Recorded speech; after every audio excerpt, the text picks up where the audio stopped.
자, 이번에는 수능 가채점 올바르게 활용하기에 대해서 좀 이야기를 나눠보도록 하겠습니다. 먼저 가채점을 좀 정확하게 해야 된다 앞에서 제가 계속 말씀드리고 있는데 아마 수능 가채점 이게 잘못되면 정시 지원의 어떤 가이드라인도 잘못 세우게 되고요. 이제 가장 치명적인 건 대학별 고사항시죠. 그렇죠. 예. 그래서 안 가야 되는데 가서 납치되거나 아니면 가야 되는데 안 가가지고 나중에 크게 후회하거나 뭐 이러면서 이제 가족 간의 불화도 막 생기고 여러 가지 이제 전략 수립에서 문제가 될 수 있는데 이게 보통은 이제 학생들이 어떻습니까? 제자들 보면 수험표 뒤에 좀 적어 오잖아요. 네네, 보통은 이제 학생들이 그 수험표에 적어 올 수 있도록 좀 준비를 해가지고 가죠. 그렇죠? 왜냐하면 시험을 볼 때 이렇게 답안지 작성하는데 쫓기다 보면은 미처 못 챙겨올 수 있거든요. 그렇죠. 그래서 사전에 준비된 학생들은 아마 가채점을 좀 더 정확하게 할 수 있었을 거고요. 준비 안 한 경우. 네, 준비가 안 해온 학생들도 사실 본인이 집중해서 문제를 풀었다고 그러면 시험 문제가 이미 다 공개돼 있으니까 복기를 하면서 문제를 다시 한번 천천히 풀어보면요. 근데 찍은 문제가 많은 애들은 네. 또 이게 문제가 심각한데 이게. 네, 이제 찍은 문제가 많은 경우는 그때 같은 기분으로 다시 찍어봐야죠. 그러니까 어차피 중위권, 중하위권, 특히 중하위권 학생들은 어려운 쌤이 어떻습니까? 이게 가채점 적중률이 좀 떨어지죠. 그래서 대체로 보통 상위권 학생들이 가채점 네네. 정확도가 높은 반면에 중위권 이하는 뭐 워낙 특히 하위권 경우는 워낙 찍은 게 많다 보니까 이제 어느 것이 맞고 틀렸는지를 판단하기 어려운데요. 뭐 보통 이제 학생의 수준대별로 다를 것 같습니다. 그러니까 상위권 학생들은 상당히 민감하게 대학별 고사 참여 여부도 중요해서 그 정확도가 당연히 중요할 수 있는데 보통 중위권 이하는 그 정도의 정확도를 가지지 않더라도 지원대학에 맞춰서 합격 불합격도 설정할 수 있기 때문에 어쨌든 간에 정확히 해온 학생들은 정확한 상태에서 보시고 또 그렇지 않은 학생들은 뭐 어쨌든 12월 10일 날 성적표 다 나오니까요.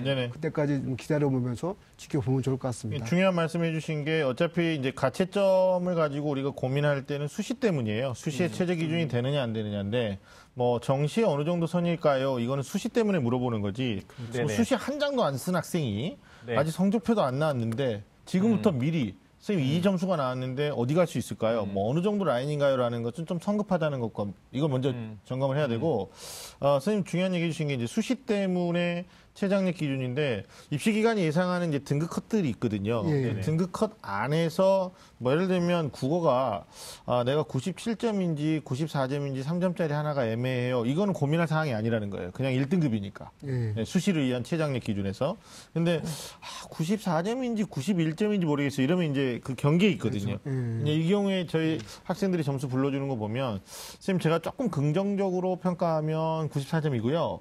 보수적으로 하면 91점이에요. 뭐 이런 경우가 있거든요. 그럴 때 이 아이들을 이번 주에 가야 될까요? 말아야 될까요? 뭐 이런 이제 고민 사항들을 얘기하는데 보통 선생님 그런 질문 받으면 어떻게 답변해 주세요? 보통 애매한 경우에는 보통 가라고 합니다. 가라. 사실 안 가고 나서 특별히 할 게 없어요, 사실은.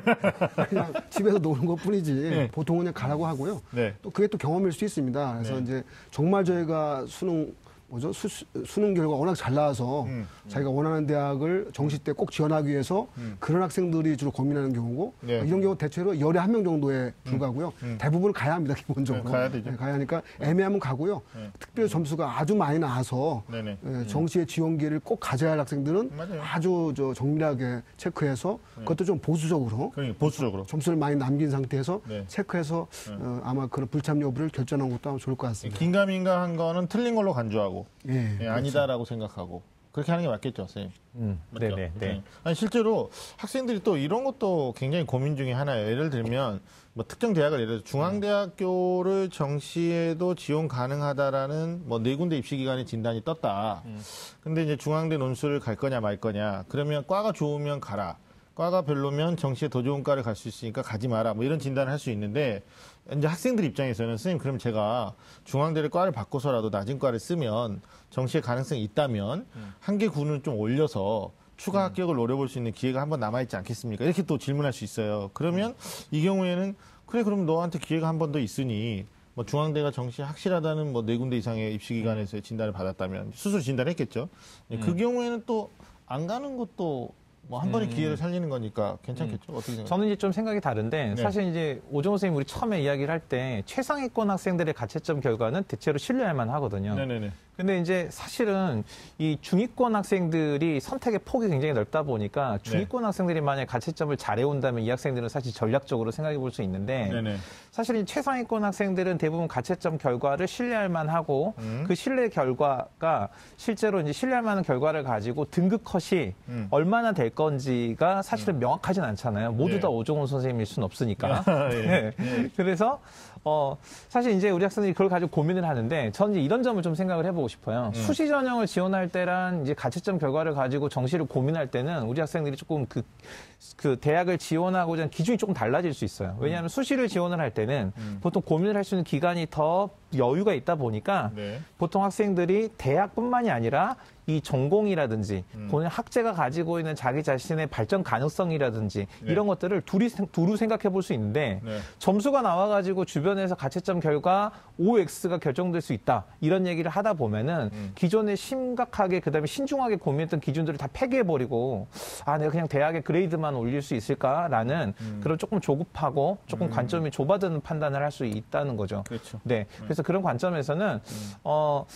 분명하게 그러니까 두 가지 요소. 대학도 본인이 원하는 대학이면서 전공이나 학과와 관련해서도 진로와 관련해서 기회를 본인이 하나의 기회를 더 가질 수 있다. 오케이.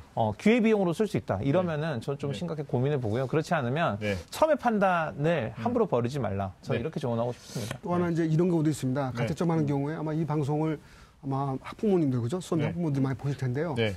보통 19명 정도는 뭐 정확하게 해야서 실제 가채점 결과, 수능 최종 결과로 이어진 경우가 대체로 많긴 한데 네. 또 11명 정도 저희 경험상 보면은 네. 이게 어떻게 표현해야 될까요?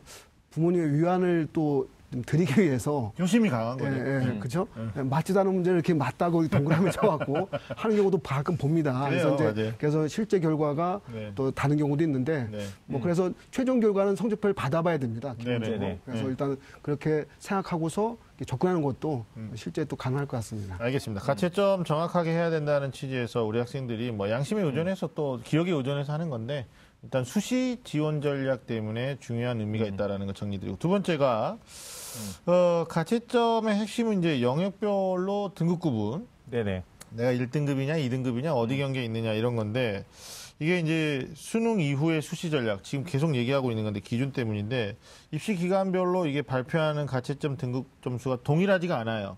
네네. 네, 뭐 보통 이제 국어, 수학, 영어는 비슷하게 형성이 되고, 근데 이번 연도 보니까 뭐 국어를 1등급 94점 하는 데도 있고, 93점 예상하는 데도 있고, 뭐 수학, 나영 같은 경우에 88점 예상하는 데도 있고, 86점 하는 데도 있어요. 근데 뭐 지난번에 우리 이망희 쌤이 나오셔가지고 명언을 남기셨는데, 아니 한국교육과정평가원이 수능을 보면 아이들의 입시 지원을 위해서라도 한국교육과정평가원에서 예상 등급컷을 줘야 되는 거 아니냐. 근데 이제 한번 틀려가지고 안 주는 거 아닙니까? 그걸 우리가 뭐 사회적 책임을 지고 입시기관들이 지금 하고 있는데 마치 이거 틀렸다고 막 비방 언론들도 있어요. 근데 그럼 우리 안 줄 거야 이렇게 할 수도 없는 거고. 근데 어떻습니까? 오정 선생님도 이제 이 분야에 계속 계셨으니까 오차 범위가 좀 큰 게 탐구 영역이 좀 크죠. 네, 그렇죠. 탐구 영역은 이제 선택자가 이제 여러 가지로 나눠지다 보니까 네네. 국어 수학 영역에 비해서 오차 범위가 더 크다고 볼 수 있고요. 네. 그 이전에 아마 가채점이 나오다 보니까 좀 더 총괄적으로 저희가 접근할 수 있는 하나의 방법을 먼저 말씀드리겠습니다. 네. 올해간 영어 절대평가가 시행이 되어서 네. 가채점을 어떻게 보느냐 상당히 문제가 될 수 있어요. 그래서 보통 저희가 설명해 드리는 거는 국수탐, 세계영역 원점수 300점 합계를 기준으로 그렇죠. 보면서 네. 그리고 영어 등급 점수를 감하라, 더하기 빼기 하라라는 말씀 드립니다. 그러니까 작년까지는 이제 영어가 4개 영역이죠. 400점 그렇죠. 만점으로 포함되어서 점수를 계산했는데 네네. 올해 경우는 이제 영어가 절대평가로 빠져나가니까 네네. 국어, 수학, 탐구 중심으로 결정을 해야 된단 말이에요. 그래서 네. 국수탐 기준으로 보시면서 예. 영어 등급을 가감하는 상태로 예. 그러니까 가채점 기준서를 보시면 좋을 것 같고요. 예. 그리고 당연히 이제 입시기관도 예측하는 거기 때문에 등급 커트는 당연히 다를 수 있습니다. 당장 아마 국어 영역 경우에서 지금까지 드러나듯이 1등급 컷을 어느 기관은 94점까지 보는 경우도 있고 네네. 어느 기관 93점까지 보는 경우가 있고 네. 이게 뭐 영역별로 다 다를 수가 있겠죠. 그렇죠. 그래서 그 정도가 나오면 어느 정도까지는 각 기관에서 신뢰도 있게 또 표본조사에서 나온 결과다 보니까 네네. 93점일 수도 있고 94점일 수 있다. 그렇게 좀 폭넓게 보면서 네네. 등급 커트를 본다고 하면 혹시 뭐 높은 게 맞을 수 있고 낮은 게 맞을 수도 있는데 그렇게 봐야 좀 더 안정적으로 아마 수시 지원할 때 또 전형에 참가할 때 도움이 될 것 같습니다. 아니, 근데